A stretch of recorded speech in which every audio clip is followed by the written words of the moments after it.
नामा गाना है वो मोदी नामा, चाहे वो अपनी किताब के अंदर शाही लेकर इंक में गाएं या डिबेट के अंदर मोदी नामा गाएं, चारों तरफ के अगर विकास की बात करते हैं तो समीर भाई ये नहीं कहते कि मणिपुर के अंदर भी एक विकास हुआ था। अब ये चारों हर बात को घूम फिर कर नहीं, देखिए देश के अंदर बात कहीं की हो रही होती है, हर चीज को नहीं सुनिए ना चंद्रमोहन जी, हर बार ये कंपैरिजन सही नहीं लगता है। एक मिनट चंद्रमोहन जी, आपको आप समझ रहे हैं, आप समझ रहे हैं कि आप क्या कह रहे हैं? सुनिए, आप समझ रहे हैं कितना संवेदनशील मामला है और आप उस पर किस तरह की टिप्पणी कर रहे हैं, आप खुद समझ रहे हैं। हर बार आप इस तरह से कंपेयर नहीं कर सकते ना, हर बार आप हर जगह मणिपुर के मुद्दे को नहीं ला सकते ना। वो ठीक है कि आपका सवाल वैलिड हो सकता है, आपका सवाल वैलिड हो सकता है, बिल्कुल मैंने कहा ना कि हो सकता है, लेकिन हर बात पर मणिपुर खींच कर लाए वो नहीं हो सकता है ना सर।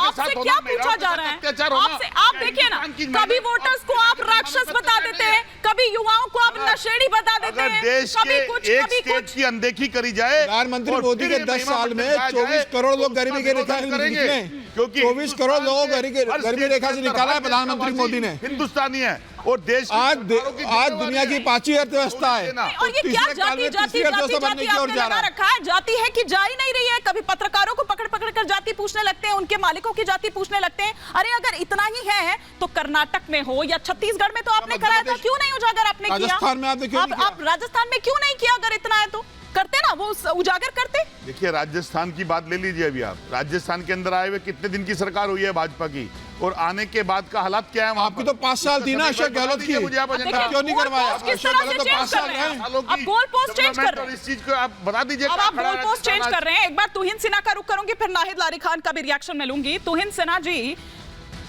यहां पर अब मान लिया जाए कि आज जो टोन सेट कर दी है प्रधानमंत्री नरेंद्र मोदी ने कि विकास बनाम जात पात और हिंदुत्व बनाम जात पात, यही टोन रहने वाली है। जी बिल्कुल, देखिए किसी भी नेता में राहुल गांधी में जो एक नफरत झलकती है अपने ही देशवासियों के प्रति, किसी भी जिम्मेदार नेता में आज तक मैंने वो नफरत नहीं देखी है।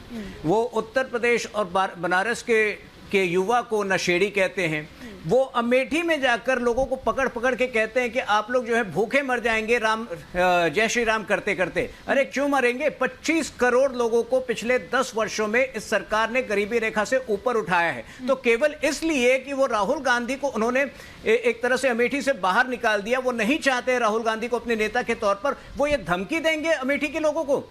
आपने देखा किस प्रकार से ऐश्वर्या राय के खिलाफ उन्होंने कहा, ऐश्वर्या राय तो थी ही नहीं प्राण प्रतिष्ठा में। अमिताभ बच्चन के खिलाफ कहा, आज भी वो तस्वीरें हैं कि अगर कोई व्यक्ति उस गांधी परिवार के साथ खड़ा था जब राजीव गांधी की मृत्यु हुई थी, तो वो अमिताभ बच्चन थे सबसे करीबी दोस्त। तो ऐसे मतलब पता नहीं किस प्रकार की नफरत उनके अंदर फैली हुई है। देखिए ये अवसर लेके मैं ये स्पष्ट कर देना चाहता हूं कि भारतीय जनता पार्टी ने या हमारी सरकार ने कभी भी कास्ट सेंसस से इनकार नहीं किया है। हमारा पॉइंट यह है कि जब पिछली बार कास्ट सर्वे हुआ था 2011 के सेंसस में, तो कुछ 8.19 करोड़ 8.19 मतलब जाति की राजनीति बीजेपी भी करती है, आप ये कह रहे हैं? लगभग 1.5 करोड़, नहीं 1 सेकंड में कंप्लीट कर दो, 1 सेकंड में कंप्लीट कर दो। 1.5 करोड़ त्रुटियों का कोई हल नहीं निकाला जा पाया है। तो जब हम कास्ट सेंसस करेंगे तब करेंगे जब हम उस स्थिति में हो कि एक बिल्कुल ही ऑथेंटिक और एक्यूरेट कास्ट सेंसस हो जाए। मतलब जाति की राजनीति बीजेपी करती है कि नहीं करती है? मैं आपके वक्तव्य से ये समझना चाह रही हूँ, फिर नाहिद लारी का रुख करूंगी।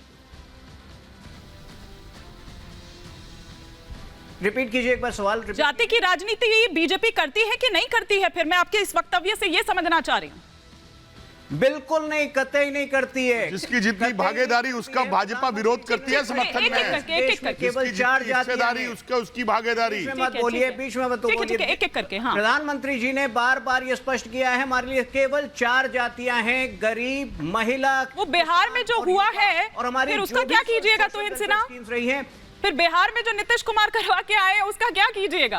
क्या हुआ है बिहार में? क्या हुआ है बताइए? क्या हुआ बिहार में? बिहार में क्या हुआ है? अच्छा चलिए अभी थोड़ी देर बाद आपकी ये पहले हुआ। हाँ, शायद याददाश्त थोड़ी सी कमजोर हो गई, लौटूंगी मैं इस पर। लेकिन नाहिद लारी खान, ये जिस तरह के बयान राहुल गांधी दे रहे हैं, समझौता तो हो गया आप लोगों में, जो भी फॉर्मूला आप लोगों ने निकाला है, लेकिन इस तरह के बयान आप लोगों को भी डेंट पहुंचाएंगे, नहीं लगता आपको? हिमानी जी, मेरे से पूर्व जो भाजपा के प्रवक्ता अभी कह रहे थे कि बीजेपी की सरकार ने कभी भी जातिगत जनगणना से इनकार नहीं किया। देखिए ये एकदम झूठ बात है। इनको शायद जानकारी नहीं होगी बीजेपी के प्रवक्ता को। माननीय सुप्रीम कोर्ट में भाजपा की केंद्र सरकार ने हलफनामा देकर स्पष्ट कर दिया है कि हम जातिगत जनगणना नहीं कराएंगे। एक बात।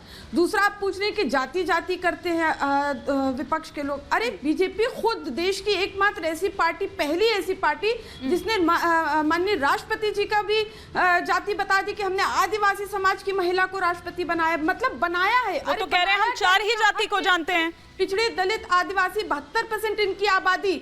अरे हिमानी जी देखिए, इंटरप्ट ना करिए, बात मेरी ना काटिए। 72% जो आबादी है पिछड़े, दलित, आदिवासी, यही केवल और केवल भारत के मूलवासी। इनका हक है छोटे से लेकर बड़े पद तक, छोटे सरकारी जॉब से लेकर प्रधान से लेकर प्रधानमंत्री तक, छोटे इलेक्ट्रॉनिक मीडिया से लेकर बड़े इलेक्ट्रॉनिक चैनल तक, परचून की दुकान से लेकर बिरला की फैक्ट्री तक, हर जगह इनका हक है। अरे सुनिए ना, एक सवाल है आपके लिए, एक सवाल है। समीर जी सवाल कर रहे हैं, नाहिद जी जवाब दीजिएगा। देखिए ऐसे जब राज्यसभा भेजना था तो बच्चन और रंजन को क्यों भेजा आपने? पहले आपने जो सवाल किया, विरोध कर रहे हैं जिस बात पर पल्लवी पटेल विरोध कर रही है। मेरी बात काटने का प्रयास किया जा रहा है। मुझे नहीं सुनाई दे रहा है, नहीं काट रहा है, बल्कि वो आपके सवाल पर सवाल पूछ रहे हैं कि बच्चन और रंजन, फिर उन पर क्या कहेंगे आप? नहीं, बाद में पूछे सवाल। अच्छा, बाद में किसको? बच्चन और रंजन। अच्छा, जो ये अच्छा, इनको तकलीफ हो रही है। मतलब बीजेपी ने क्या मान लिया है? बीजेपी ने क्या मान लिया कि 6%, ठीक है अगड़ों की आबादी कम है, 6% है, तो क्या ये भारत के नागरिक नहीं है? क्या बीजेपी कह रही है कि जो अगले समाज के लोग हैं भारत के नागरिक नहीं है? ये मान लिया कि ये लोग भारत के नागरिक नहीं है। आपके सांसद ने विरोध किया है ना, पल्लवी पटेल तो आपके सांसद है, समाजवादी पार्टी सांसद है पल्लवी पटेल। आप देखिए फिर बोलेंगे स्वामी प्रसाद मौर्य तो आपके महासचिव थे। सॉरी हिमानी जी, मेरी बात को अगर काटा जाएगा मैं डिबेट नहीं करूंगी। इसीलिए साथ छोड़ कर निकल लिए। सलीम शेरवानी किसके नेता थे? सलीम शेरवानी तो आपके नेता है ना। क्यों अगर मेरी आवाज को बार-बार दबाना है तो मुझे कोई आपकी आवाज को नहीं दबा रहा है। नाहिद जी इतना गुस्साइए मत, थोड़ी बहुत टोका के चलती है, थोड़ी बहुत टोका टाके चलती है। आप अपनी बात कंटिन्यू करिए, आप अपनी बात कंटिन्यू करिए। इतना इंटरप्शन उचित नहीं है, इतना इंटरप्शन उचित नहीं है। या तो आप बोल रहे हैं या बीजेपी के प्रवक्ता बोल रहे हैं बीच में, ये कौन सा तरीका है? क्या जरूरत है फिर हम लोग को बैठाने की? अगर आप ही लोग को बोलना है, वैसे भी आपके डिबेट ने बता दिया वाह वाह वाह वाह बीजेपी की कर दी, सब तो वाहवाही कर रहे हैं। तो ये कहां से आपको लगा? नहीं, ये कहां से आपको लगा? ये कहां से आपको लगा? मैंने सीधा से सवाल पूछा था, आपने उस पर जवाब नहीं दिया। और अपना चैनल चलाइए। जब आप ऐसे कहने लगती है ना नाहिद जी, देखिए आप बहुत अच्छी प्रवक्ता है, लेकिन जब आप इस तरह से कहने लगती है ना तो ऐसा लगता है कि शायद आज होमवर्क पूरा नहीं है, या अब आप फंस गई हैं, अब डिफेंस करने के लिए कुछ मिल नहीं रहा आपको। डिफेंड करने के लिए देना चाहती हैं तो आप बता दीजिए, मैं छोड़ दूं डिबेट।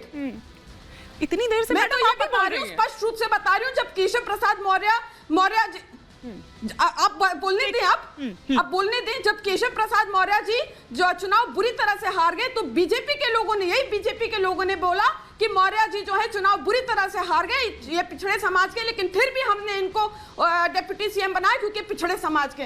भाई ओपी राजभर, ठीक है भर समाज की आबादी ज्यादा, राजभर समाज की आबादी कम है, लेकिन 1.5 साल से ओपी राजभर जी को ये लोग जो चापलूसी करवा रहे हैं और माननीय अखिलेश यादव जी को गाली दिलवा रहे हैं। आज तक मंत्री नहीं बनाए। क्यों नहीं मंत्री बनाए? क्योंकि इनकी जाति के नहीं है ना, पीडीए समाज के। भाई संजय सेठ इनकी जाति के, संजय सेठ इनकी जाति के, इसलिए उनको जो 8वां कैंडिडेट बना दिया। तो मैं अभी स्पष्ट कर दूं, 27 फरवरी को समाजवादी पार्टी के तीनों कैंडिडेट फर्स्ट प्रेफरेंस में इलेक्ट हो जाएंगे और बीजेपी के भी 6 कैंडिडेट फर्स्ट प्रेफरेंस में इलेक्ट हो जाएंगे। अब 7वें और 8वें कैंडिडेट जो तम पेजार होगा।